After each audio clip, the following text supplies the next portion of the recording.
My grandfather was in several businesses before he got in the car business. He was a tobacco farmer, he was in construction. I think at one point he was a mule trader. I guess that led to him being talked into buying into this dealership in 1933 that was going broke during the Great Depression. So he got the dealership back on his feet and started to make a viable business out of it. And not long after that, he had some health issues and he asked my dad to come help him at the dealership. My dad did every job there was in the dealership. I got a picture of him with a broom in his hand. I mean, I'm sure did everything as my grandfather probably did at the very first. And then World War II came and there was a shortage of everything. There were no new cars to sell, there were no parts. At one point we were down to 12 employees, including my dad. They sold used parts, used tires, pumped gas, made parts, did repairs as best they could on the cars, and sold what few used cars were available. There were no new cars to sell. You know, there's been lots of ups and downs over the years, but one constant has been just trying to treat customers with respect, treat our employees the same way, create a great environment for customers to come in and feel comfortable.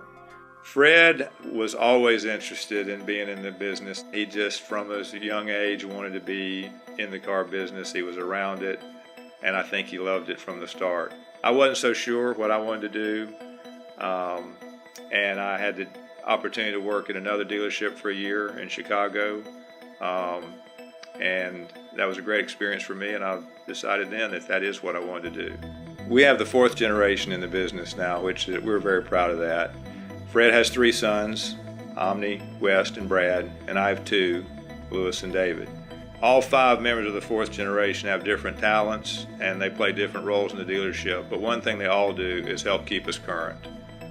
Things are changing rapidly, and we have lots of younger customers, lots of different ways to communicate with them, and we're staying on top of that with the help of the fourth generation.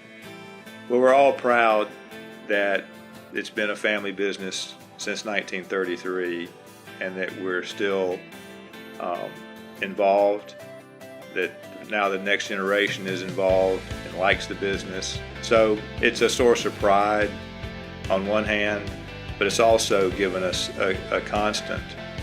There's a thread from 1933 to today and hopefully into the future of treating customers with respect, doing the right thing every day, trying to give them value for their dollar. It's not that complicated. It's what we do, what we've always done.